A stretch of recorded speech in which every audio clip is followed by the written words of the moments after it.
Do you ever notice how some women walk into a room and immediately get better treatment? They get more attention, they're given more grace. There's an actual science behind how you present yourself and how people treat you. And it's honestly not really about beauty in the traditional sense. It's about how you carry yourself, how you present yourself, and how people perceive you. This is my new series called Glow Up Theory. We're going to go beyond just the aesthetics of a glow up. We're going to talk about that too, don't worry. But we're going to go beyond that because I really want to do some deep dives into the different elements of having a glow up. This first episode is going to be about the psychology of pretty and how to use that to your advantage, how to have people perceive you in a way that's going to be beneficial for you, that's going to help you have the lifestyle that you want, that's going to help you to have the career that you want, and help to really grow your life in the direction that you want it to grow. I think this is more important than talking about like, oh, always keep your nails done, always have your hair looking nice. There's more than that. So in this series, we will talk about looks, we will talk about those things, but we're going to talk deeper than that. And we're also going to talk about, in another segment, we'll talk about dating and elevating your dating life. And we'll talk about what happens when you do have a glow up and why people treat you differently. And it's not always just positive. A lot of times strangers will treat you differently in a positive way. And then people who you know already will treat you differently in a negative way. So we're going to talk about that in a different segment too. And then of course, anything else, any other ideas that you all have, happy to try to make videos about them. Let me know what I should add to this series because I really want to make this as helpful as possible.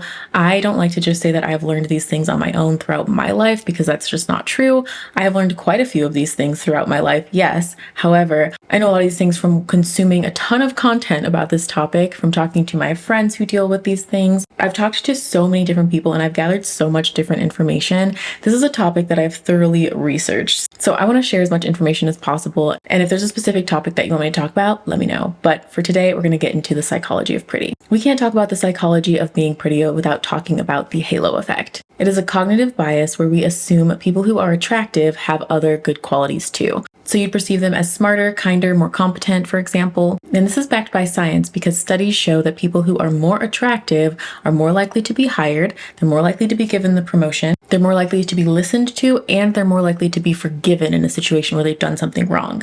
Beauty shapes perception even when people don't realize that that's what's happening. In 2021, a study published in Frontiers in Psychology found that physically attractive people were rated more intelligent and more capable in a job interview situation, even when their qualifications were identical. These candidates were also likely to be paid more. And when we talk about forgiveness when someone has done something wrong, there's also a correlation between attractiveness and lighter criminal sentencing. A study published in the Journal of Applied Social Psychology found that attractive defendants receive lighter sentences for the exact same crimes as someone who is unattractive is sentenced to a longer sentence. And of course, this goes for education too, because teachers, there's also a bias for that. There was an experiment where teachers were shown photos of students and asked to rate their academic potential. More attractive students were rated more likely to succeed, even when there was no further information provided. And if we talk about dating, of course of course you have an advantage when you are attractive in dating. I can't stand when I have my hair tie around my wrist. It's one of my pet peeves, and I've been filming with it for the first couple minutes of this video. I'm not going to refilm, but I don't like that. A 2019 study on dating apps found that people formed a strong personality impression about someone who is attractive based on profile picture alone. They were more likely to assume that they had positive qualities like kindness, that they were more social, or that they were more emotionally stable because they looked attractive. Now, this is the most interesting study. I actually heard about this one on TikTok, so I did a little bit more research on it because I thought it was so interesting. Because we can say that all of this is shallow, all of this has to do with just genetics, and you look a certain way, you look how you look, all of that. But it's actually more than that. So Standout CV surveyed 1,050 US workers. Sorry if you see me looking to the side because I can't memorize all this, okay? So Standout CV in 2025 surveyed 1,050 workers, asking them to self-rate their attractiveness on a scale of 1 to 10. So they are choosing their attractiveness on a scale of 1 to 10. This is not somebody else judging them. This is scale of 1 to 10. What do you call yourself? Those who rated themselves on the extremely attractive end earned roughly $19,945 more dollars annually than those who rated themselves as unattractive. Another thing is that the top executive CEOs were twice as likely to rate themselves as highly attractive than people who held other roles. 46% of people who rated themselves as unattractive reported negative career impact due to their appearance. So it's not just about being seen differently, it's about showing up differently. If you can be on paper gorgeous, beautiful, but if you don't show the confidence and you don't think of yourself that way, It's going to bring you down points. It's going to bring you down points. You have to be confident and you have to feel good and you have to look your best so that you can feel your best, because that's the part that's important. And I don't think that this is a surprise to anyone, but psychology shows that we behave more confidently when we feel attractive. We're going to have better posture. We're going to show more eye contact, and we're also going to be more likely to negotiate situations in our favor. So do you ever go somewhere and do you just expect for people to give you something that you weren't expecting, or people to allow you into a place where you don't have tickets for it, or upgrade you to VIP when you don't have VIP? If you go places and you kind of start to expect that, and I don't mean acting entitled, like, why aren't you giving this to me, blah, blah, blah. If you start to expect that you are the type of person that things just get given to, people will start to give you things. People will start to give you access. People will start to treat you the way that you treat yourself. And it doesn't matter if everyone finds you attractive. Everyone will never find you attractive. There's always going to be somebody who does not find you attractive.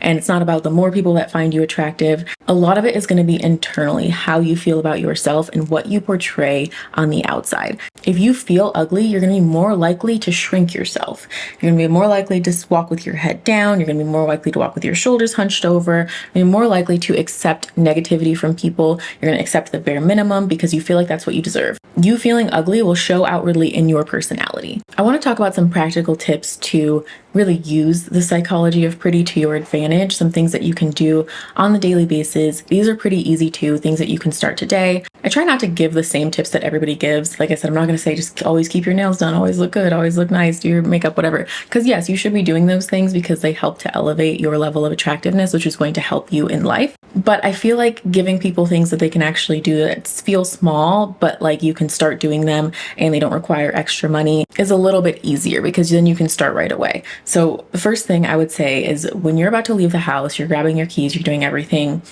add one more thing. Just do one more little thing that makes you look a little bit better. Whether it's putting on some mascara, whether it's grabbing your sunglasses that you weren't going to grab, whether it is, grabbing a cute jacket before you head out because your outfit is pretty plain.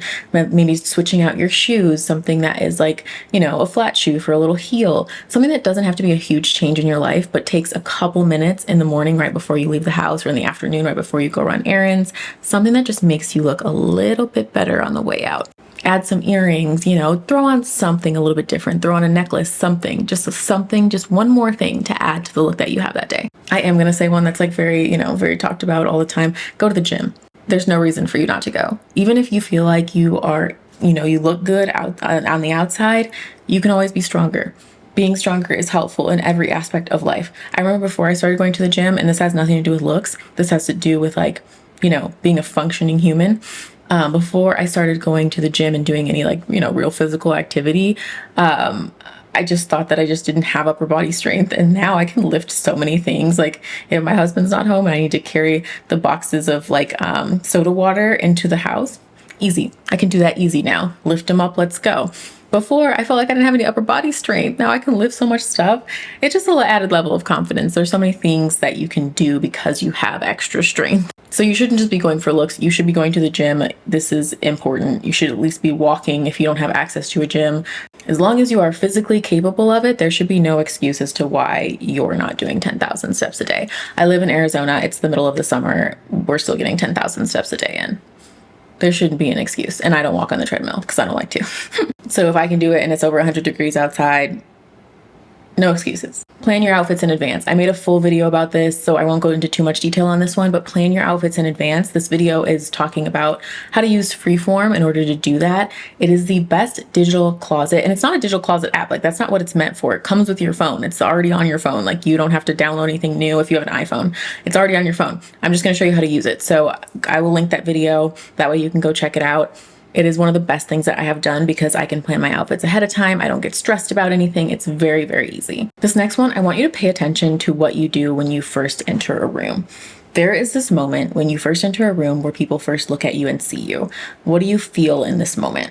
I want you to think about that, and I want you to turn whatever that is. If it's not already straight up confidence, turn it into that. I don't care if you have to fake it. Most people are faking it. Fake that confidence when you first walk into a room, smile, know that you look good. People are going to be attracted to you. And I don't mean attracted to you I think that they're hot or whatever. It's attracted to you as in they want to come talk to you. They want to see who you are. They want to know more about you. they're going to be drawn to you is what I mean. That very first moment of coming in and people first seeing you, that's very important. So I just want you to focus on how you normally feel during that moment and see how you can improve that. My next one, this is something that I feel like has improved my confidence so much. Have someone take pictures of you every time you go to an event or every time you go somewhere where you look good. Have someone take your picture and do it in a bold way. Don't like try to sneak a picture, sneak a selfie, all that stuff. Have them take the camera out, take their digital camera out, the phone out. We use the Canon G7X for everything, and have them make a scene of it. Like, I want you to see people staring at you because you're taking pictures at the restaurant, because that makes you so much more confident because people are looking at you. They're not looking at you, judging you for taking pictures. If you look on Instagram and look at the location tag of any restaurant, everybody's taking pictures there. You're not weird for doing that. You're not wrong for doing that. So people aren't staring at you in that way. They're staring at you because they want to know who you are. And they're like, oh, who is that? And I'm always like, oh, go girl, get those pictures. Okay. That's how I always feel. So I just assume that other people feel how I feel when they are staring at me. And that makes me feel a lot more confident because I'm like, oh, okay, well, everybody's rooting for me. They want to know who I am. They want to see me. They want to see me take some good pictures. Hi, okay. And work on your poses. That way it gives you a little bit more confidence because you feel like the main character, because in your life, you are the main character. You should feel that way. It absolutely starts from the inside. And I feel like those are a few things that you can start doing right now that just make a complete difference. Just to recap, you do not need to be society's version of pretty. You do not need to fit an ideal beauty standard. But there are things that you can do to make yourself look and feel better. And I promise you, if you are starting to get attention, you are starting to get people coming up to you, giving you compliments, you are going to feel good. I don't know of anybody who has gotten prettier and regretted it. I don't know of anybody who has started going to the gym and regretted it. I don't know anybody who has, started looking good, started being in better shape, started working more on their appearance and then regretted it. No, you get treated better. It's fun. In one of the upcoming episodes, I want to talk about some beauty habits that I've developed over the years and that I have learned from friends over the years. So I'm really excited to talk about those things. Then we will get into kind of the details of the beauty pieces of how I do my nails, or we can talk about silk presses. We can talk about so many different things. So I have a lot of different topics to cover in that one. So that'll be coming soon too. But I think episode 2 is going to be the one about dating because that's what I get the most questions about. So I am putting that together, that video right now. I want to get that up as soon as possible because I know that that's going to be one that a lot of people will probably like to see and like to talk about. And then that way everybody can share their tips for everyone else in the comments too. So same thing goes for this. What is something that makes you feel confident? Advice that you want to give to other women? Leave it in the comments. That way we can all share tips and we can all learn and all glow up and grow together. Thank you so much for watching. I really hope that you all enjoy this new series. I'm going to make it into a playlist. That way you can watch all of them at the same time once they're up, and I will try to upload them as quickly as possible. I post a lot on other socials too, so if you want to follow me there, I will put my name on the screen. It's Kate Swan for both. Thanks again for watching, and I will see you in the next one. Bye guys.